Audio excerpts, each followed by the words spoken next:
नमस्ते दोस्तों, स्वागत है आप सभी का अरिहंत ऑनलाइन एकेडमी पर। और इस वीडियो में हम लेके आए हैं फ्रैक्शनल नैपसैक प्रॉब्लम।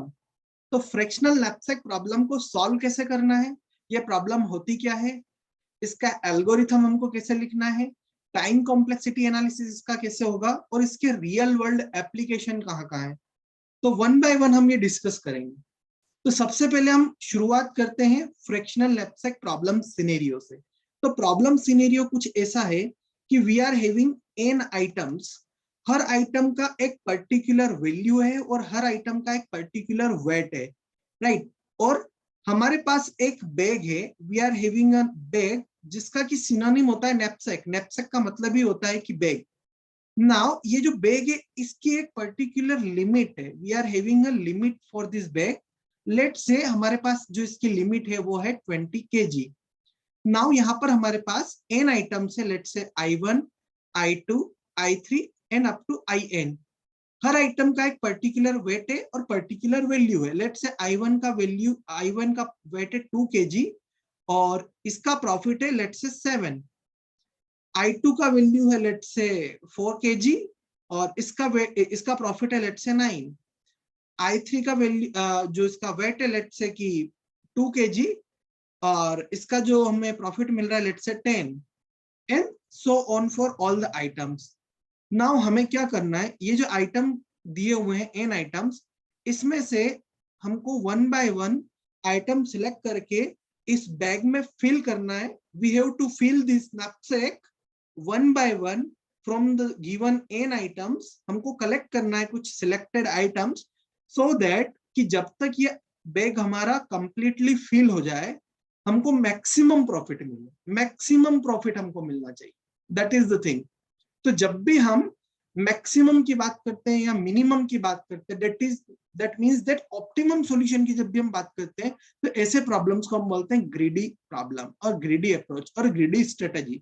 इसीलिए ये जो प्रॉब्लम है ये भी ग्रीडी अप्रोच का है। एक प्रॉब्लम हम लेते हैं और उस प्रॉब्लम से हम समझेंगे कि नैपसैक प्रॉब्लम को सॉल्व कैसे करना है। तो बेसिकली जब भी कोई नैपसैक प्रॉब्लम आपसे पूछी जाएगी तो कुछ आपको डेटा दिया हुआ होगा। Let's say we are having some objects given and let's say object 1, object 2, object 3, object 4, 5, 6 and 7 and her object का प्रॉफिट भी हमको दिया हुआ है। हर ऑब्जेक्ट का प्रॉफिट, लेट्स से ऑब्जेक्ट 1 का प्रॉफिट है 10, ऑब्जेक्ट 2 का प्रॉफिट है 5, ऑब्जेक्ट 3 का प्रॉफिट है 15, ऑब्जेक्ट 4 का प्रॉफिट है 7, ऑब्जेक्ट 5 का प्रॉफिट है 6, ऑब्जेक्ट 6 का प्रॉफिट है 18 और ऑब्जेक्ट 7 का प्रॉफिट है लेट्स से 3।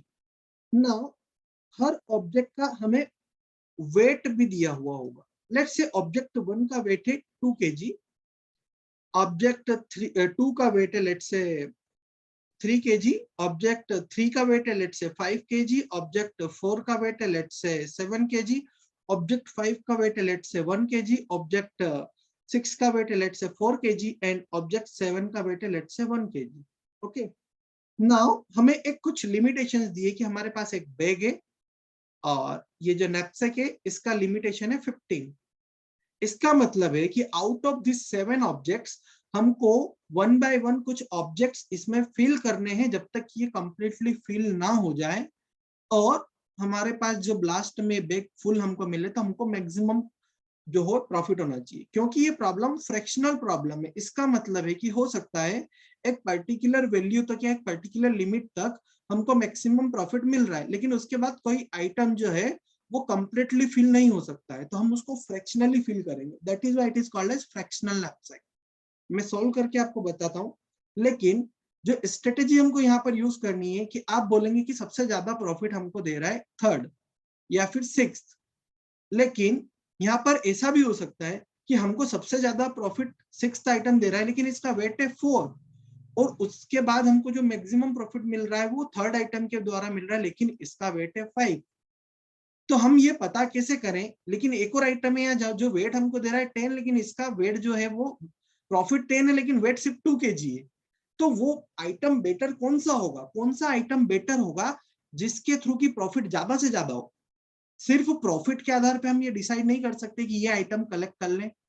और सिर्फ वेट के आधार पे भी ये डिसाइड नहीं कर सकते कि ये कम केजी का है तो ले लें, हो सकता है वो कम प्रॉफिट दे, या हो सकता है कि ज्यादा वेट ज्यादा प्रॉफिट के चक्कर में हम ज्यादा वेट उठा लें। तो जो सबसे बेस्ट मेथड है प्रॉफिट बाय वेट का रेशियो हमको निकालना होगा। सबसे ज्यादा प्रॉफिट बाय वेट का रेशियो जिसका होगा उसको हम सबसे पहले लेंगे। कैसे? Let's say profit by wait का अगर रेशियो देखेंगे तो ऑब्जेक्ट वन का आएगा 5, profit by wait 10/2 5, profit by wait का रेशियो जो सेकंड आइटम का आएगा वो आएगा 1.6, प्रॉफिट बाय वेट का रेशियो जो थर्ड आइटम का आएगा वो आएगा 3, प्रॉफिट बाय वेट का रेशियो फोर्थ आइटम का जो आएगा वो आएगा 1, प्रॉफिट बाय वेट का रेशियो 6, प्रॉफिट बाय वेट का रेशियो जो सिक्स्थ आइटम का है 4.5, और प्रॉफिट बाय आइटम जो होगा सेवंथ आइटम का 3, 3/1 दैट इज 3। ओके, अब हमें क्या करना है, हमको सबसे पहले अगर आप देखोगे तो सबसे ज्यादा जो P/W का रेशियो है दैट इज ऑब्जेक्ट नंबर 6। तो ऑब्जेक्ट नंबर 6 का प्रॉफिट हम कलेक्ट कर लेंगे। कितना प्रॉफिट है? 18। तो हमने 18 प्रॉफिट को कलेक्ट कर लिया, लेकिन अब हमारी कैपेसिटी रिड्यूस हो गई 4 से, मतलब अब हमारे पास कैपेसिटी कितनी बची है? ओनली 11। ओके, तो ऑब्जेक्ट इज कंप्लीटली कलेक्ट कर लिया है हमने। ओके, अगर आप देखोगे कि प्रॉफिट बाय वेट का रेशियो जो सबसे ज्यादा है, प्रॉफिट बाय वेट का रेशियो जो सबसे ज्यादा है वो आइटम 5 का है, ना कि आइटम 6 का, राइट? जो सबसे ज्यादा प्रॉफिट बाय वेट का रेशियो है 6 है, जो कि आइटम नंबर 5 का है। तो सबसे पहले हमको item number item number object number 5 collect करना होगा। तो हमने ऑब्जेक्ट 5 कलेक्ट कर लिया और हमको प्रॉफिट मिल गया 6। तो हमने प्रॉफिट कलेक्ट कर लिया 6, ऑब्जेक्ट नंबर 5 हमारे पास आ गया, लेकिन जो वेट था वो रिड्यूस होके हो गया 14। ठीक है, तो हमको 6 प्रॉफिट मिल गया है। अब नेक्स्ट P/W का जो सबसे ज्यादा रेशियो है हमारे पास, ये ऑलरेडी हो चुका है, वो है आइटम नंबर 1 का। तो ऑब्जेक्ट 1 हम कलेक्ट कर लेंगे, और ऑब्जेक्ट 1 कलेक्ट करेंगे तो हमको टोटल प्रॉफिट मिल रहा है 10।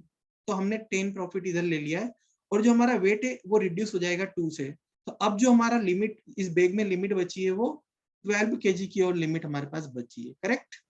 ओके, इसके बाद अगर हम देखेंगे तो सबसे ज्यादा प्रॉफिट बाय वेट का रेशियो जो है वो आइटम नंबर 6 का है, जो कि 4.5 है। तो ऑब्जेक्ट नंबर 6 को हम कलेक्ट कर लें, और ऑब्जेक्ट नंबर 6 को हम जैसे ही कलेक्ट करते हैं हमको प्रॉफिट जो कलेक्ट हो रहा है दैट इज 18।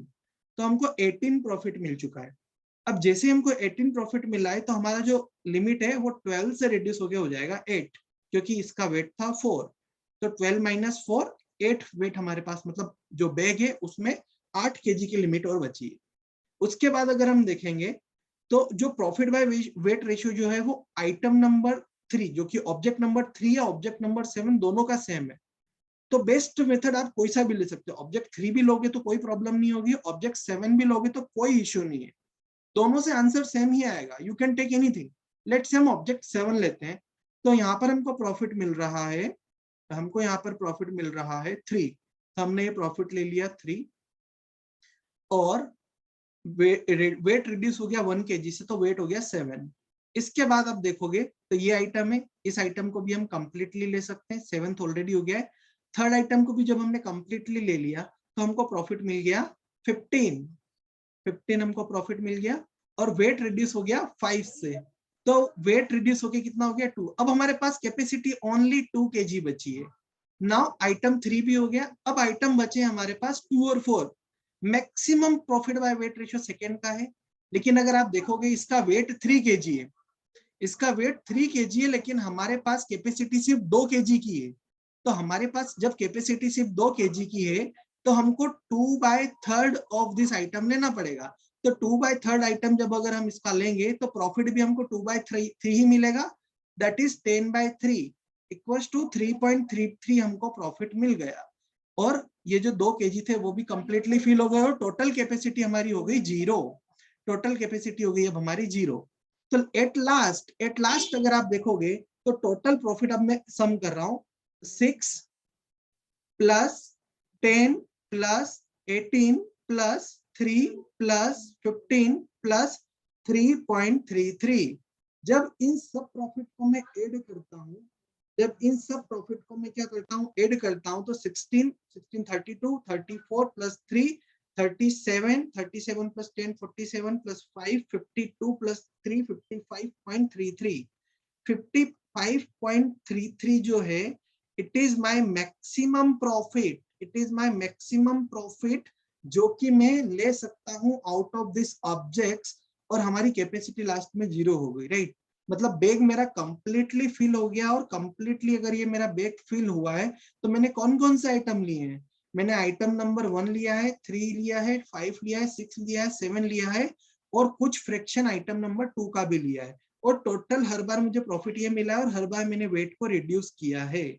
आई होप ये प्रॉब्लम जो मैं अभी इधर डिस्कस कर रहा हूँ, it is very much crystal clear कि सिनेरियो क्या है। तो टोटल मेरा प्रॉफिट कितना है? 55.33।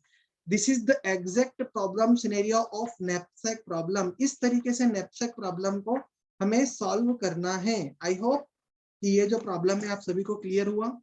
अब हम ये डिस्कस करेंगे कि इसका एल्गोरिथम कैसे लिखना है हमको, बहुत इंपॉर्टेंट पार्ट है। अब अगर आपने प्रॉब्लम ऑलरेडी समझ ली है तो एल्गोरिथम अब आपके लिए बहुत इजी हो जाएगा। एल्गोरिथम के लिए let's say we are writing greedy knapsack, और अब मैं क्या लिख रहा हूँ? For i equals to 1 to n, 1 से लेके n आइटम तक, सबसे पहले हम क्या कर रहे हैं? We are computing profit by weight ratio for each and every item. हर आइटम के लिए हम कंप्यूट कर रहे हैं p by wi। उसके बाद what we are doing, we are sorting the objects, हम ऑब्जेक्ट्स को सॉर्ट कर रहे हैं in non increasing order. Non increasing order में हम क्या कर रहे हैं? वो जो आपका ऑब्जेक्ट्स है उनको हम सॉल्व करें, तो ताकि क्या होगा? एल्गोरिथम हमारा सबसे पहले वही एलिमेंट लेगा जिसका प्रॉफिट बाय वेट रेशियो ज्यादा है, उसके बाद next profit by weight ratio जिसका ज्यादा होगा वो लेगा, जैसा कि हमने प्रॉब्लम में देखा है।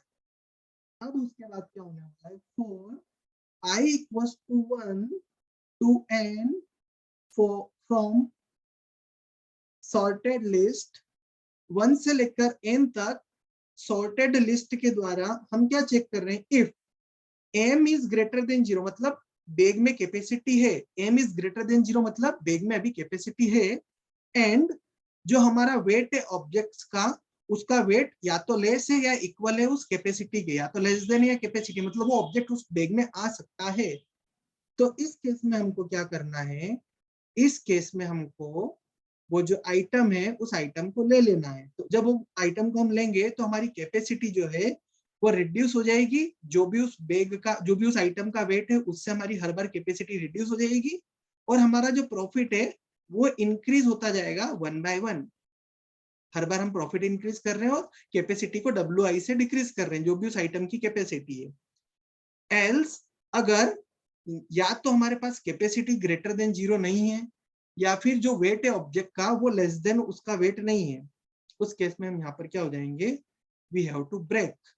And if m is greater than 0, मतलब हमारे पास कैपेसिटी तो ज्यादा है, राइट।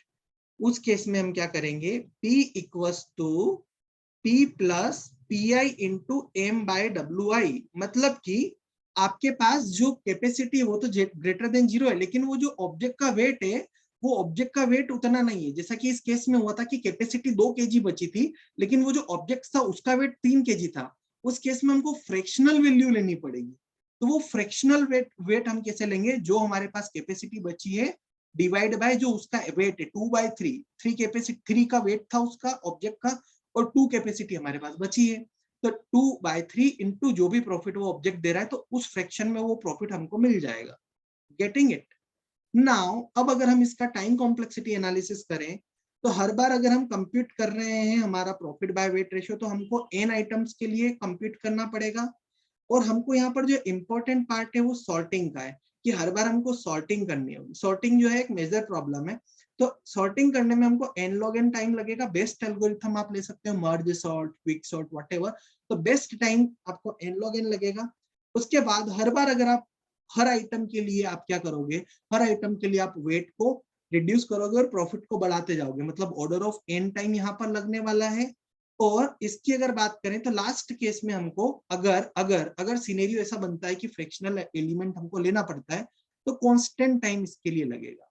तो अब अगर मैं टोटल टाइम कॉम्प्लेक्सिटी की अगर मैं बात करूं, तो टोटल टाइम कॉम्प्लेक्सिटी क्या होगी? Order of n plus order of n log n plus order of n इसके लिए प्लस ऑर्डर ऑफ 1, तो ये तो हो गया मेरा ऑर्डर ऑफ मैग्नीट्यूड, ये तो हो गया मेरा order of magnitude. Time complexity is the maximum value from the order of magnitude, that is nothing but order of n log n।